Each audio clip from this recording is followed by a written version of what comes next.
तस्मै श्रीगुरवे नमः। हे रम्भमहेशपुत्र समस्तविघ्नोर्विनाशदक्ष माङ्गल्यपूजां प्रथमं प्रधानं गृहाणपूजां भगवन् नमस्ते। या देवी सर्वभूतेषु बुद्धिरूपेण संस्थिता नमस्तस्यै नमस्तस्यै नमस्तस्यै नमो नमः। या देवी मधुकैटभप्रदलिनी या माहिषन्मूलिनी या धूम्रच्छचण्डमुण्डमथिनी या रक्तबीजाशिनी शक्तिशुम्भनिशुम्भदैत्यदलिनी या सिद्धलक्ष्मी परा सा देवी नवकोटिशक्तिसहिता मां पातु विश्वेश्वरी।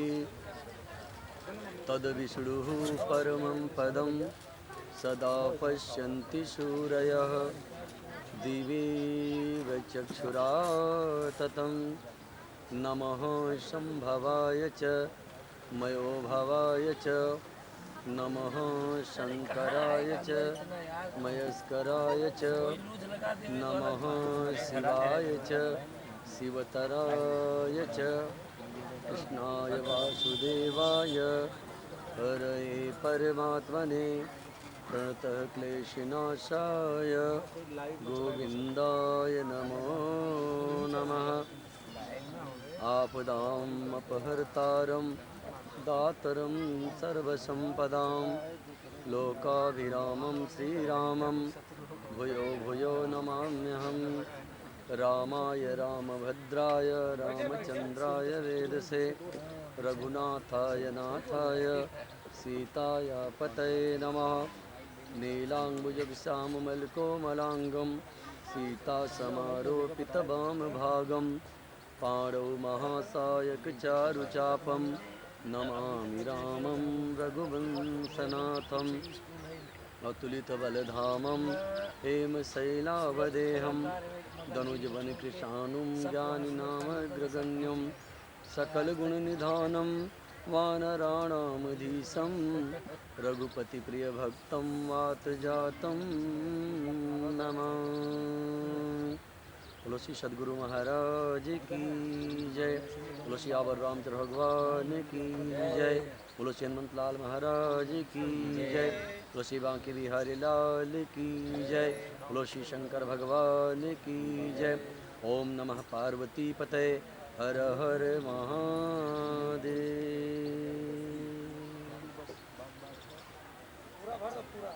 मातृशक्ति को वंदन।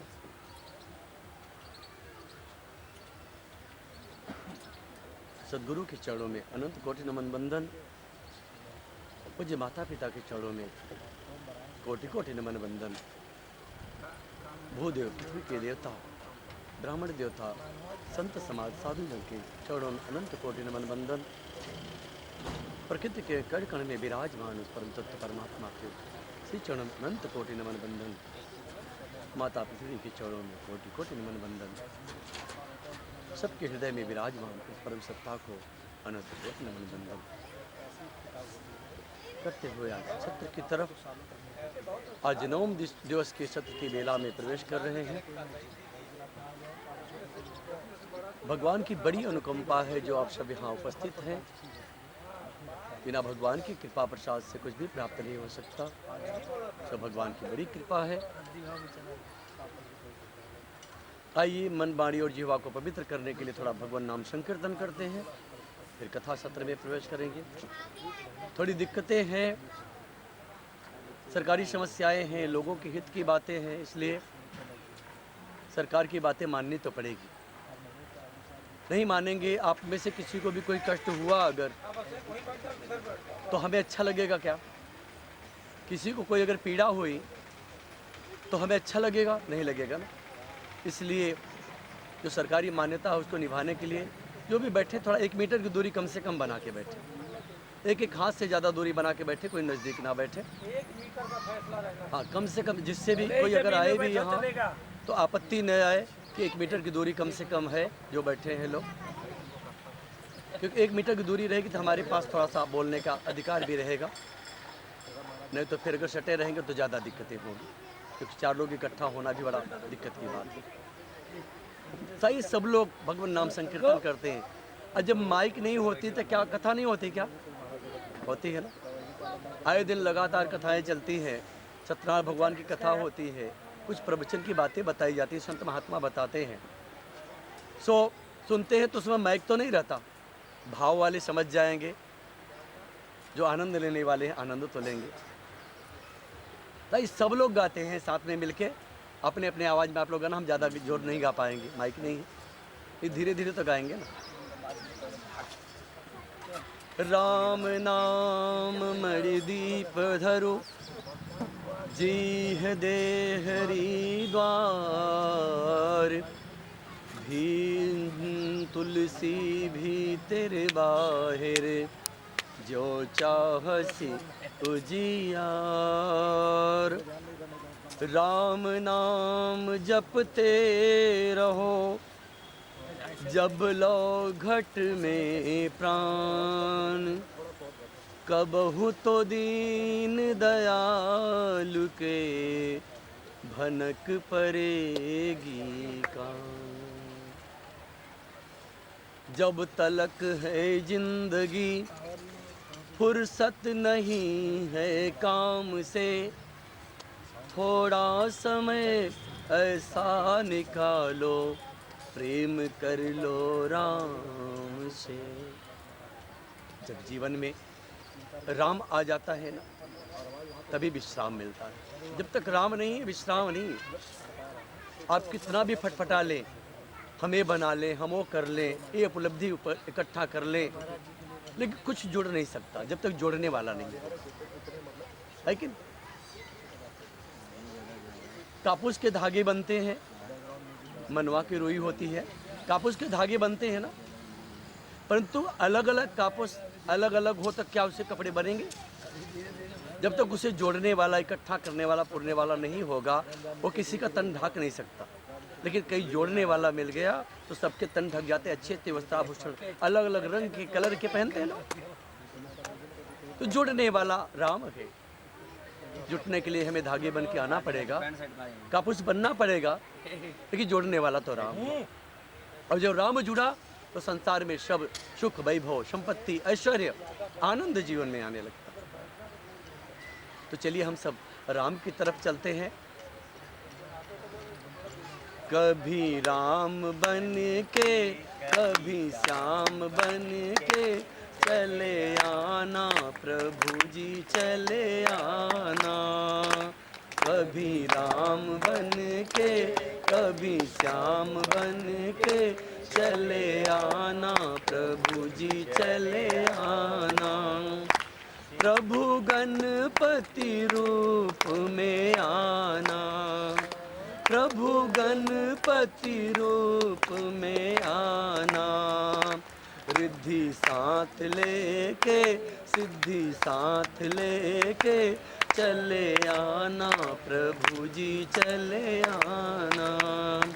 कभी राम बन के, कभी श्याम बन के, चले आना प्रभु जी चले आना। आप लोग भी दूर आते रहो, थोड़ा गाते रहो। कभी राम बन के, कभी श्याम बन के, चले आना प्रभु जी चले आना। माताएं भी गाते रही ना, आप लोग गाएंगे तो मेरा साथ भी नहीं रहेगा, अकेले में थक जाऊंगा।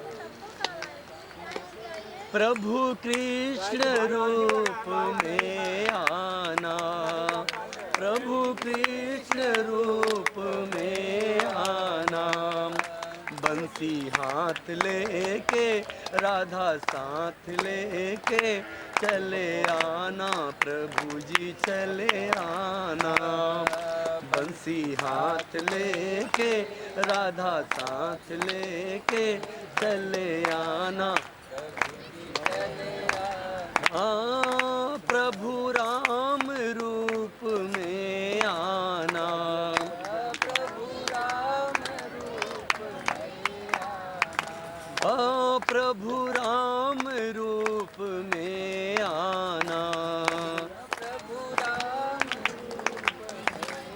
आना। धनुष हाथ लेके सीता साथ लेके चले आना, प्रभु जी चले आना। धनुष हाथ लेके सीता साथ लेके चले आना, प्रभु जी चले आना। ओ प्रभु शिव के रूप में आना, प्रभु शिव के रूप में आना। प्रभु शिव के रूप में आना, प्रभु शिव के रूप में आना।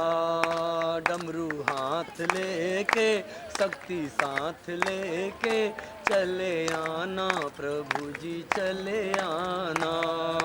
डमरू हाथ लेके शक्ति साथ लेके चले आना, प्रभु जी चले आना।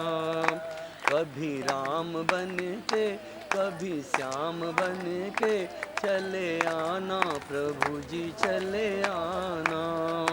कभी राम बन के चले आना, प्रभु जी चले आना। बोलो श्यावर रामचंद्र भगवान की जय। बोलो श्री हनुमंत लाल महाराज की जय। बोलो श्री सदगुरु महाराज की जय। बोलो श्री शंकर भगवान की जय। ओम नमः पार्वती पतये हर हर महादेव।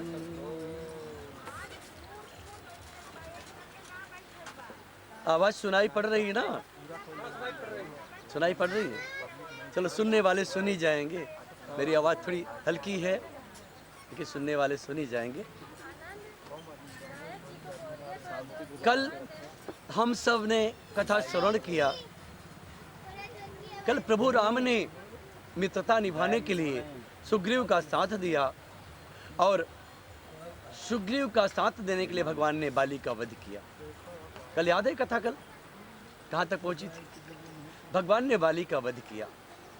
जब बाली का वध हो गया, भगवान ने उसके ऊपर प्रहार किया और भूमि पर लेट गया, वो गिर पड़ा। तो भगवान से प्रश्न किया कि हे प्रभु, आपका तो अवतार धर्म के लिए हुआ है ना? धर्म हेतु अवतरे हु गोसाई, मारे हु मोहि व्याध की नाई। हे परमात्मा, आपका तो अवतार धर्म के लिए हुआ है। अब मुझे तो जैसे बहेलिया किसी पक्षी को या पशु को मारता है तो आपने मार दिया। मेरा दोष क्या था? मैंने अपराध कौन सा किया था? तब भगवान समझाते हैं, जो सुग्रीव ने भगवान से कहा था कि हरि लीने से सर्वस्व अरु नारी। सुग्रीव ने राम से ही कहा था कि हे प्रभु, वो मेरा भाई मेरा सर्वस्व छीन लिया और मेरी नारी को भी, मेरी पत्नी को भी छीन लिया, अपना लिया। इसी बात को भगवान कहते हैं, सुनो। अनुज बधु भगनी सुत नारी, रे सठ सुन कन्या समचारी। इन्हीं कुदृष्टि बिलो कई जोई, ताही बधे कछु पाप न हो। अनुज बधु अर्थात जो भयऊ होती हो, भाई की पत्नी, छोटे भाई की पत्नी जो होती है भयऊ। भगिनी बहन, सुत नारी पुत्र बधू, जिसे पतोहू कहते हैं भाषा में। और जो कन्या है, इस सब का स्थान एक जैसा होता है। अगर इनको कुदृष्टि खाली देखता है, गलत दृष्टि मात्र से ताकता है उनके तरफ, तो ऐसे का वध कर देना कोई पाप नहीं होता।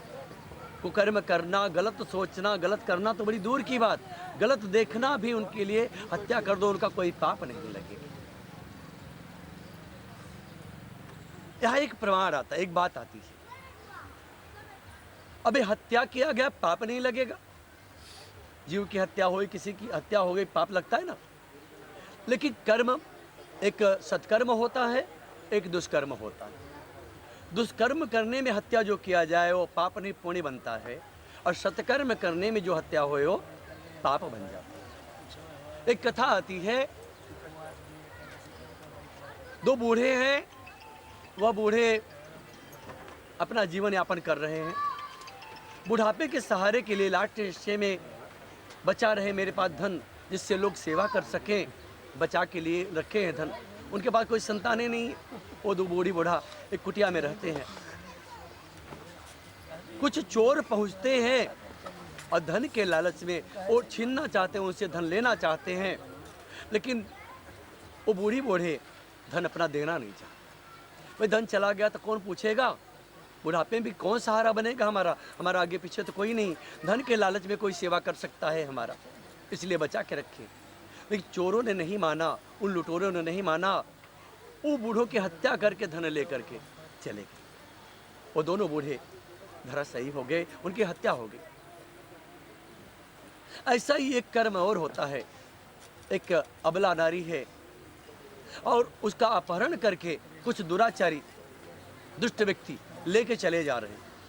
एक राजकुमार उसी रास्ते से गुजरता है, देखता है कि अरे ये अबला है, नारी है, इसकी इज्जत खतरे में है। वो पहुंचता है, तलवार उठाता है और उस दुराचारी को मार देता। अच्छा देखा जाए, कत्ल तो दोनों तरफ है ना, बूढ़े बूढ़ों को मारा गया, कत्ल तो वहां भी हुआ। अब यहाँ अबला नारी की रक्षा करने के लिए भी तलवार चली, उसका गर्दन धड़ से अलग हो गया। कत्ल तो दोनों तरफ है, लेकिन एक पुण्य है और एक पाप। हत्या तो दोनों तरफ है ना, लेकिन हत्या में एक पुण्य है और एक पाप है। पुण्य कौन सा है? जो उसने अबला नारी की रक्षा करने के लिए उस दुराचारी को मारा, वह पुण्य हो गया। मारा तो जरूर, लेकिन वो पुण्य, उसका फल अच्छा मिला। और धन के लोभ में, लालच में उन्होंने बूढ़ों की हत्या की, इसलिए वह पाप हो गया। एक ही कर्म में दोनों छुपा होता है। आप किस उद्देश्य के लिए कर रहे हैं, पता है कि नहीं? उद्देश्य आपका क्या है? आपके कर्म में किसी की भलाई छुपी है या बुराई छुपी है? कर्म तो सेम है, सेम ऐसी बात हो। उसी बात को लेके भगवान ने कहा, हे बाली, तूने अब कर्म किया है जिसकी तुझे सजा मिली। भगवान से बड़ी बातें होती हैं, भगवान से बातें करता है। प्रभु, हम पशुओं में ये बातें नहीं चलती। पशुओं में कोई रिश्ता चलता है क्या? मनुष्य जाति में रिश्ता है, लेकिन पशुओं में कोई रिश्ता नहीं होता। और हमको कह रहे होते वो अनुचित है। और आप जिसलिए मुझे मारे, आपको क्या जरूरत थी? तो भगवान ने कहा, मेरी पत्नी सीता का हरण हो गया है, उनकी खोज के लिए आपके भाई से मैंने मित्रता की, इसलिए। तब बाली ने कहा, प्रभु अगर ऐसी जरूरत थी मुझसे एक आकर कह देते तो आपको इतनी जरूरत क्या थी, मैं अकेला सब काम कर लेता। भगवान सब बातों में फंसते गए। बाद में भगवान कहते हैं, अचल करो तनु राखो प्राणा, बाली कहा सुनो कृपा निधाना। हे बाली, अगर तुम चाहते हो तो तुम्हें अमर कर देता हूं, तुम्हें मृत्यु नहीं होगी। तब बाली कहता है, प्रभु अरे हाथ में आया हुआ हीरा कांच की भांति कोई फेंक नहीं देगा। हाथ में हीरा कीमती रत्न आया हो और जो कांच समझ के फेंक दे, उसके जैसा अभागा कौन होगा? जन्म जन्म मुनि जतन कराही, अंतराम कही आवत। जन्मों जन्मों से मुनि जन तपस्या करते हैं, योग करते हैं, ध्यान करते हैं, और जो भगवान ध्यान में नहीं आता वो भगवान हमारे सामने चल के आए। तो मेरा जैसा दुर्भाग्य किसका होगा जो भगवान को पाके और कहे हीरे के बदले कांच मांग ले? मैं नहीं कर सकता है। हे प्रभु मेरा उद्धार करो, मुझे जीना नहीं है।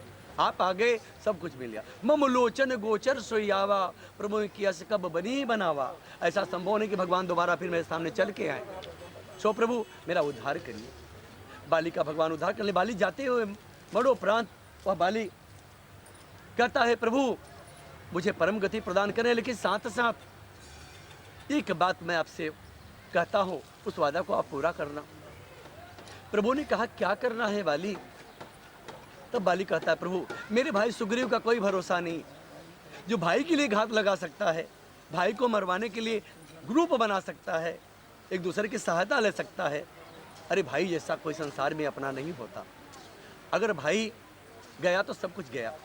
भाई का अर्थ है, अगर एक भाई आपसे अलग हुआ, आपकी एक बाह कट गई, और जिसकी एक बाह कट गई क्या युद्ध में विजय प्राप्त करेगा? किसी क्षेत्र में सम्मान प्राप्त करेगा क्या? तो मेरे भाई का कोई भरोसा नहीं। उसने जो भाई के साथ घात किया, क्या मेरे पुत्र के साथ घात नहीं करेगा? और मेरा इकलौता पुत्र है अंगद। प्रभु आपसे यही विनती है कि मेरे पुत्र अंगद को आप युवराज बना देना। आप बना दोगे तो बन जाएगा, नहीं बनाओगे तो मेरा बेटा इधर उधर रह जाएगा, भटकता रहे, कुछ उसे नहीं मिलेगा।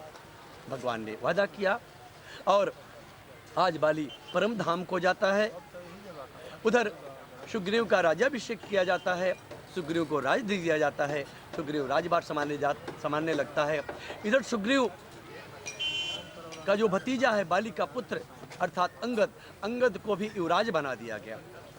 जब राजपाट दे दिया गया तब भगवान राम जी कहते हैं, हे सुग्रीव, मेरा काज आप बाद में करना, पहले जाओ राज करो और युवराज को साथ में रखना, कोई तकलीफ इससे ना हो।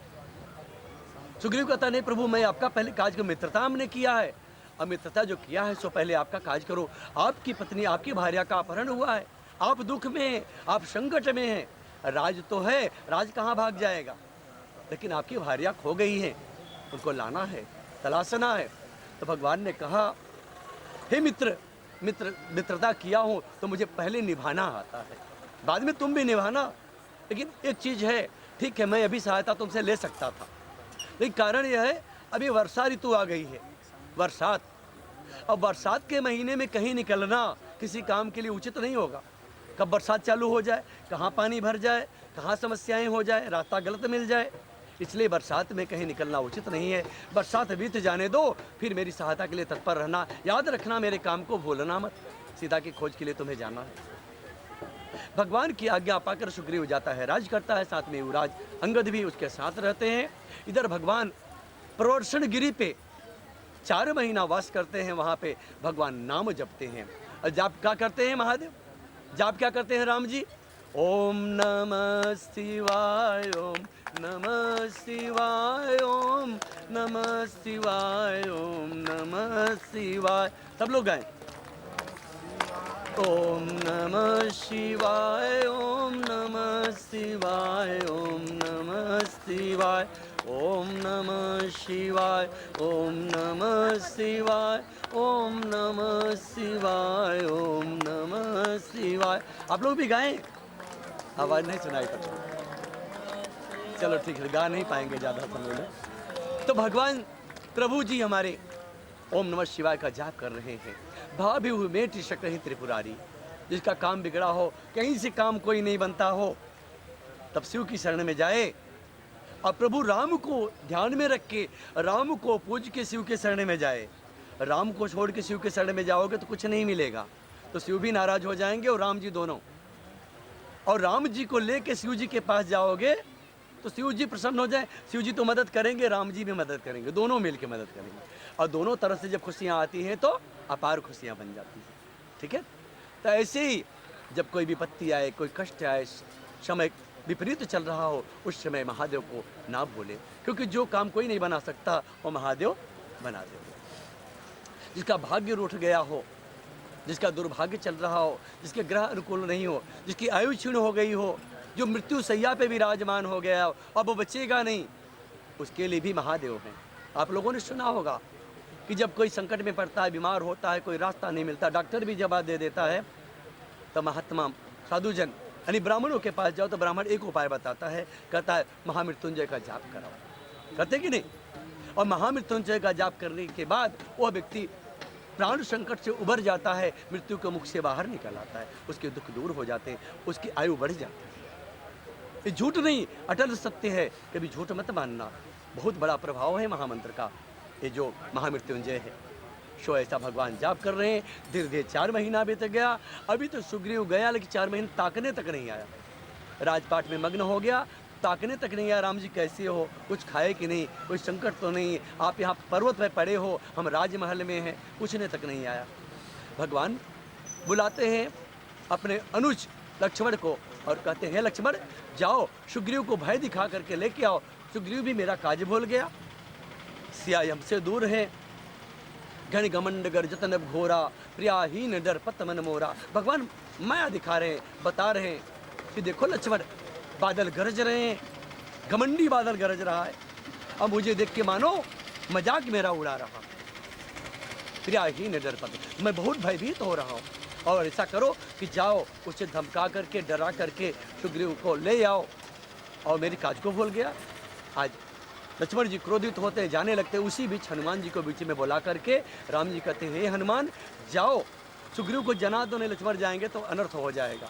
सुग्रीव लक्ष्मण को पहुंचने से पहले सुग्रीव के पास पहुंचो। हनुमान जी जाते हैं, सुग्रीव को जानकारी देते हैं कि लक्ष्मण जी आ रहे हैं, भगवान के काज भूल गए हो। सुग्रीव को तुरंत चटकना लगती, तुरंत अपने राजपाट को त्याग कर देता है भगवान की सेवा के लिए। यहाँ आता है, वानरों को आदेश देता है, प्रभु के चरणों में आता है, प्रणाम करता है और सभी दिशाओं में चार प्रकार की सेनाओं का व्यवस्था कर चारों दिशाओं में भेजता है। सभी सेनाएं इधर उधर जाने लगती हैं। जामवंत जी भी साथ हैं, सब कोई है और जा रहे हैं। उसी बीच सब जा रहे हैं, खोजने के लिए निकले हैं। राम जी को प्रणाम करके सभी दिशाओं में भेज दिए, जा रहे हैं खोजने के लिए। खोजते खोजते प्यास के मारे व्याकुल हैं, पानी तक नहीं मिला। अभी तक सीधा की कुछ खोज नहीं हुई। कई दिन बीत गए, 1 सप्ताह से 15 दिन बीत गए, अभी तक कोई पता नहीं चली। तब क्या हुआ, उसी रास्ते से जा रहे थे, एक वन था, गुफा था। वहाँ गुफा में एक नारी बैठी है, तप कर रही है और तप करके देख रहे हैं लोग प्रणाम करे। ये लोग पूछते हैं आप कौन हो, बताती नहीं। उनसे पूछती है, प्रश्न करती हुआ नारी, आप लोग कौन हो, कहाँ जा रहे हो, किस काम से जा रहे हो। सभी ने बताया कि राम जी की भार्या सीता का अपहरण हो गया है, उन्हीं की खोज में हम सब निकले, अभी तक कोई खबर नहीं मिली और हम सबको प्यास लगी है, पानी कहीं मिलेगा क्या। तब उस देवी ने कहा, ठीक है, भगवान के काज के लिए आप लोग जा रहे हो। वो कहती है, आप लोग आंख बंद करो और जैसे आंख बंद करोगे आप सब जहाँ जलाशय वहाँ पहुँच जाओगे। जैसे सभी ने आंख बंद किया, वो देवी वहाँ से गायब हो गई और सब कहाँ अपने आप को पाते हैं, समुंदर के किनारे बैठे थे। वन में बात वन में हो रही थी, लेकिन कहाँ पाते हैं अपने आप को सब लोग, समुंदर के किनारे। जब वहाँ पहुँच गए, सभी ने देखा हम तो यहाँ आ गए, जलाशय के पास आ गए। कुछ लोगों ने जलपान किया। उसी समय किसी ने कहा कि दक्षिण दिशा में जो जाएगा समुद्र को पार करके सीता की खोज वह कर सकता है, उधर जाना चाहिए। बातचीत हो रही थी, सब विचार कर रहे थे। कोई कहता था समुद्र को लागने के लिए, आपस में अलग अलग लोगों से बात हो रही थी।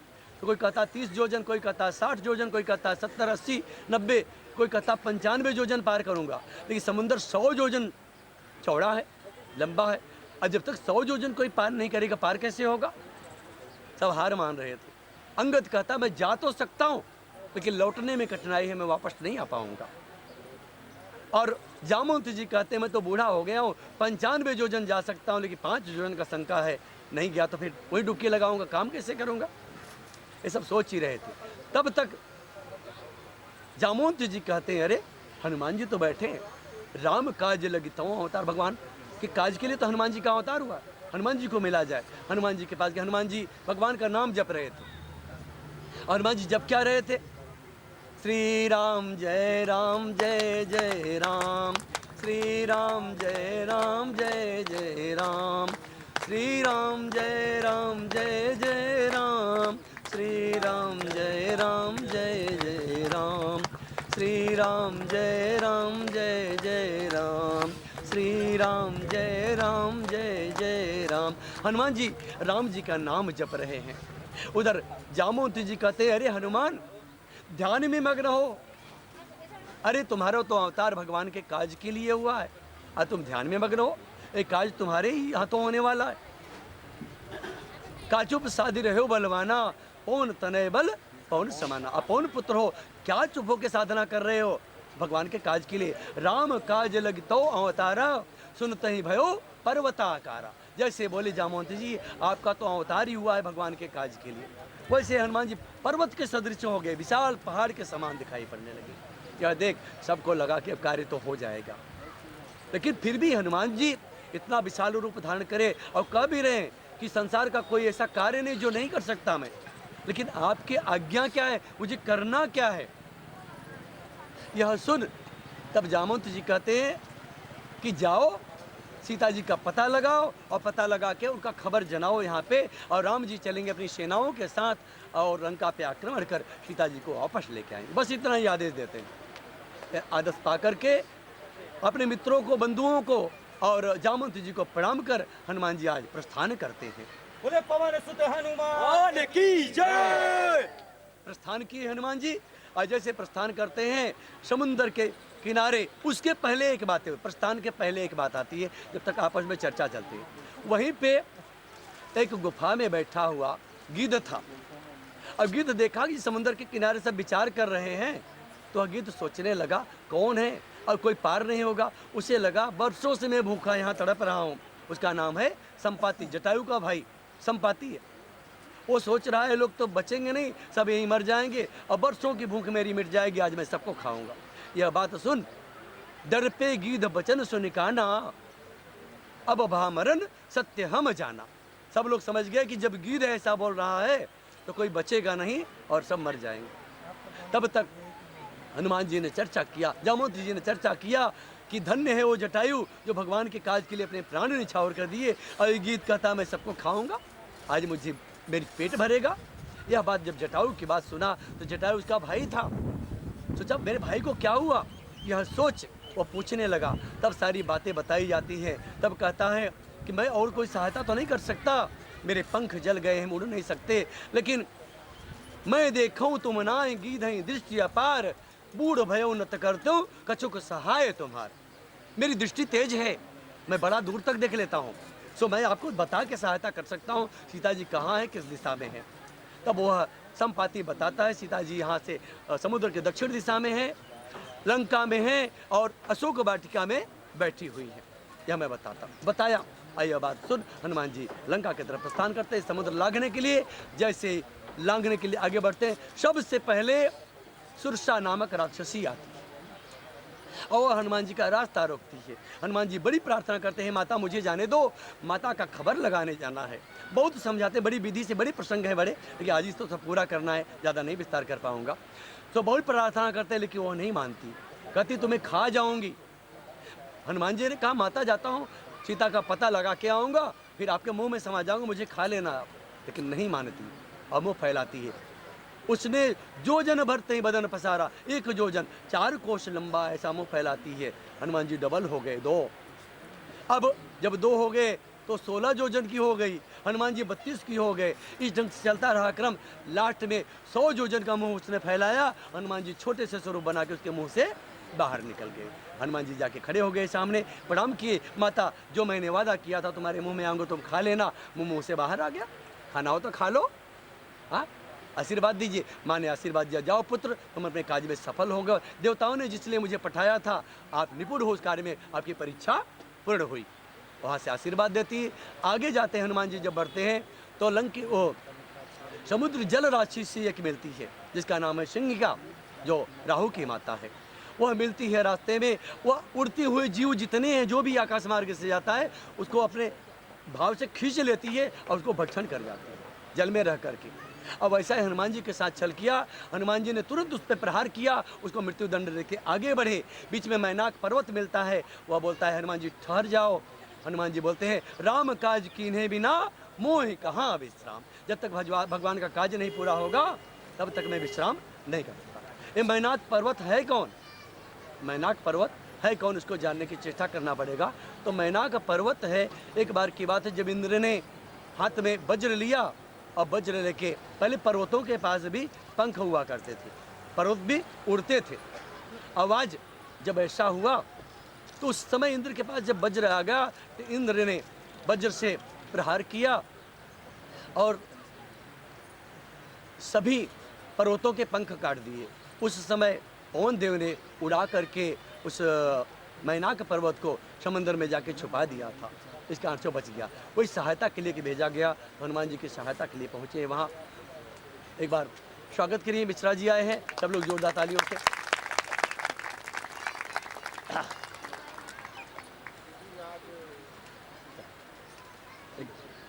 एकदम ठीक। अब जब खत्म होगा ना तो फिर से स्टार्ट कराएंगे यहीं पर। अभी क्या है सरकार का, हाँ आदेश है, 144 धारा लागू कर दी है, ऊपर से 188 कलम। हाँ तो वो तो बड़ी खतरनाक है, तो दिक्कत है। 4 जन 5 जन से ज़्यादा इकट्ठा ही मत होइए। ठीक है तो प्रसाद वितरण करके हम पाठ कर लेते हैं। आ जाओ बच्चों, आ जाओ बेटा, प्रसाद लाओ, लाओ प्रसाद लाओ। ये बैठे रहिए, एक एक जन आइए, लेकिन एक साथ हो जाएगा। अब बेटा देखो अनुशासन का पालन करना पड़ेगा और सबकी सुरक्षा की व्यवस्था है यहाँ पे, ये तो सब कुछ तो व्यवस्था थी ही।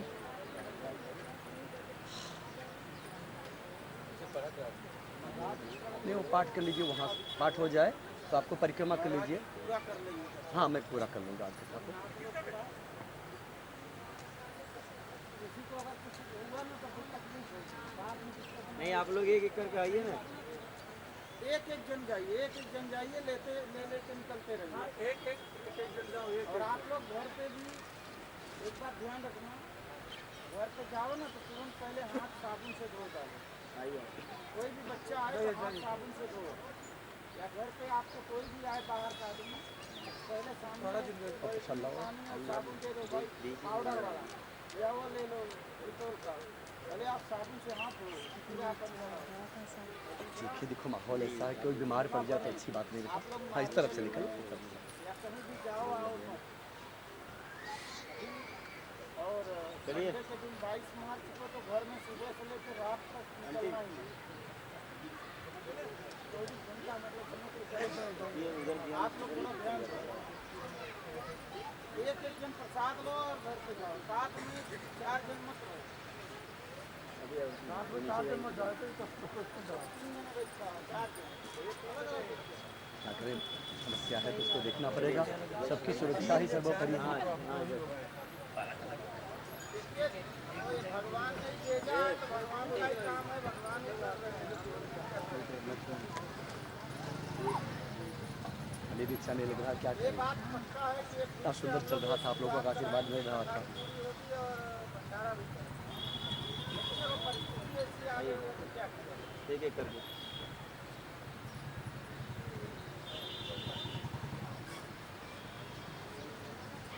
एक एक जन जाके लेते रहिए, जाते रहिए। जो भी है संभालना तो पड़ेगा सर।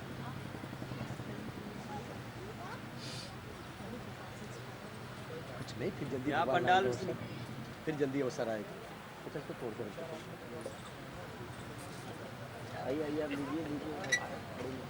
ठीक है, यहाँ पे उतना जरूरी नहीं है। तो इसीलिए तो खतरा है लेकर इकट्ठा होने में। तो कलम वाला जैसे झंडे डाल दिया।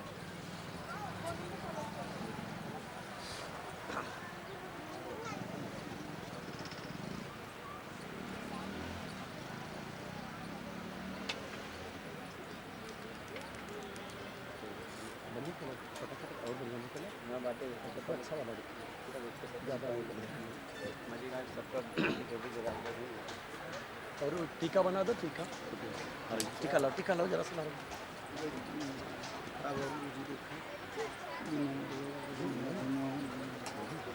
आज बैठ के लो, पूजा पाठ करने बैठा था। आप जो हैं उनको प्रसाद दे दीजिए और फिर भी जो बैठा था 1 लीटर के दूरी बैठे जो बैठे दीजिए ना दीजिए। प्रसाद पानी दीजिए। डालो। भेज दीजिए। नहीं, खबर मिली उनसे तो मेरे भाई को यूँ तुरंत मैं आप लोग लेकर के प्रसाद बांटते हो उधर ही? मरे से लगा दो। पानी डाला चलेगा चलेगा। आइए, आप लोग आइए। आशीर्वाद लीजिए महाराज से। यही क्या कर रहे हैं? एक एक करके आओ, मछली की क्या है? मछली की खिलाइए। एक एक जन आते जाइए, लेते जाइए। महाराज जी लेते जाइए आशीर्वाद।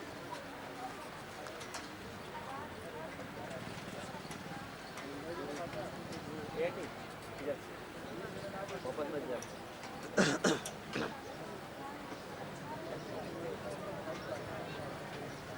एक एक करके आइए और प्रसाद लेते जाइए, ऐसे निकल जाइए।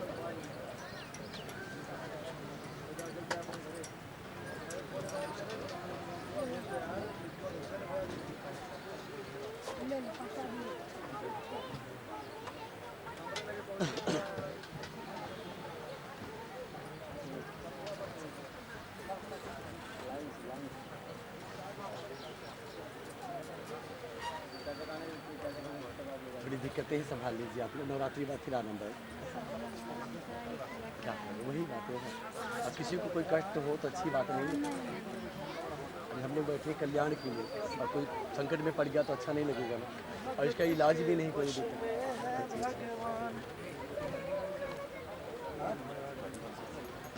भगवान की व्यवस्था है जैसा